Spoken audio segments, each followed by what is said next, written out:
Hi guys, good day. Welcome sa aming channel. So, ang channel namin is we do programming tutorials and we solve and teach programming problems.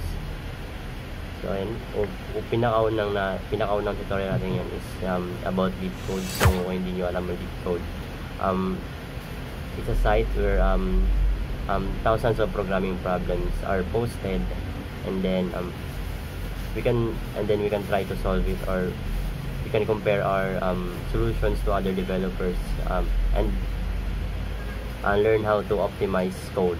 And so ang pinakaunang problem natin ngayon is the length of last word. So ito yung it's an easy problem. So given a string S consisting of words and spaces, return the length of last word in the string. So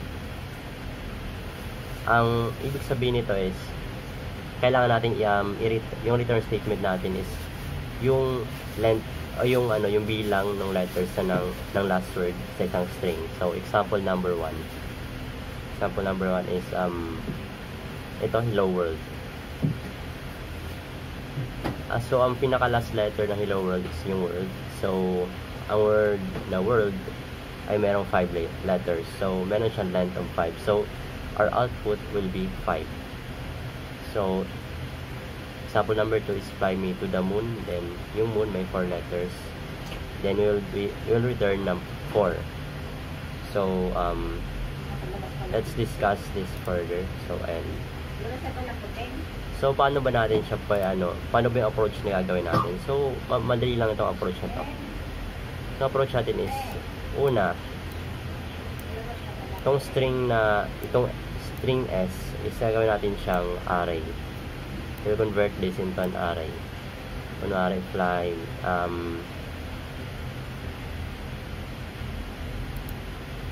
let's say I am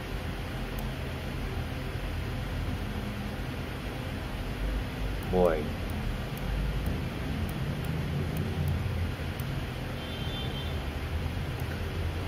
I am bored. So pwede natin gawin dito is kunin natin yung length ng array na to, yung length nito. So meron siyang 3 elements. So one way to get the last element is to just initialize the array with n-1. So yung n natin is yun yung length ng array. N is the length of our array. Length of our array.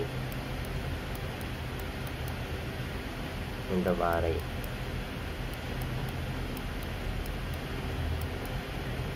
So ayan.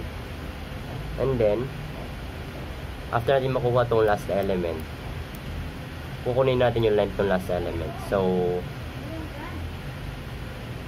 it will be like this, n-1 length of the last element or last word. Ayan, last element.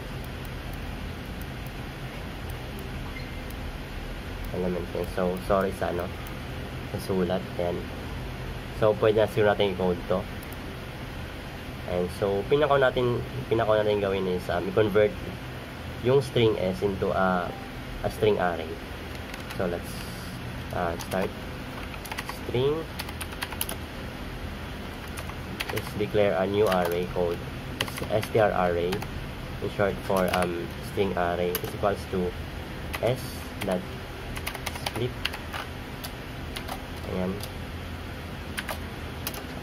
Then don't forget, so Java, by the way guys, I'm using a Java programming language. And then ayan. So initialize natin yung bagong array ko, is the str, sorry.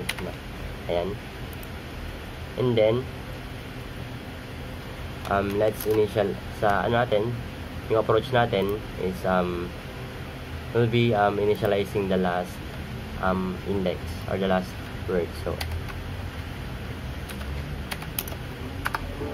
So bago natin pala initialize, kunin muna natin yung length ng array. Int n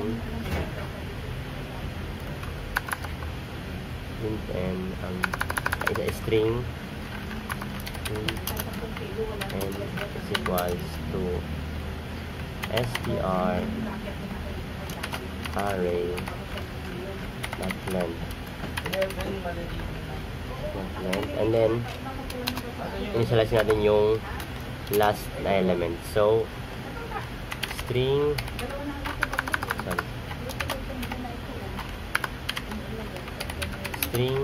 last equals to str array, then n minus 1, n minus 1, and then last step is to get the length of the last word. So since we will be returning a number, so let's initialize this variable as int.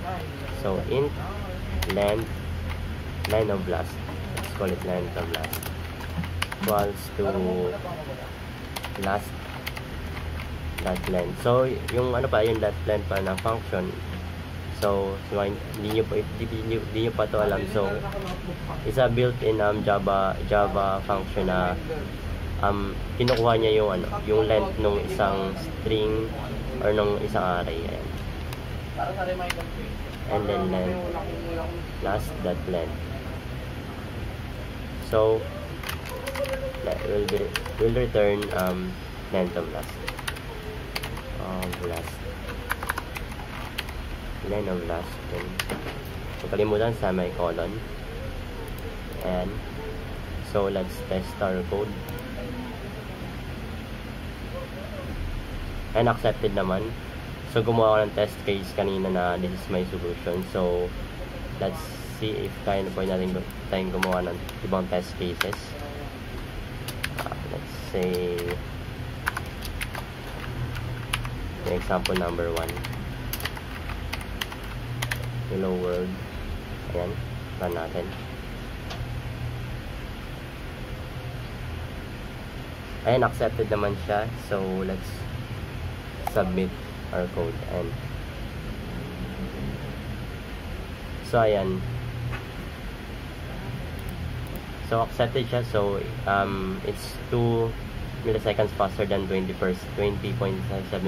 of Java Online submissions. So pwede ba ating i-optimize? Pwede, marami pang kung gusto nyo, pwede rin kayo gumawa na iba pang approach sa problem na to. So ito yung yung naisip kong approach, since madali lang siya, tapos like 5 lines lang siya ng ng code. So ayan.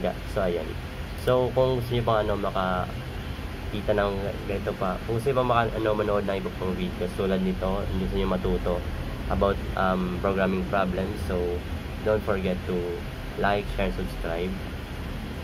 Then we'll be posting another programming problem videos soon.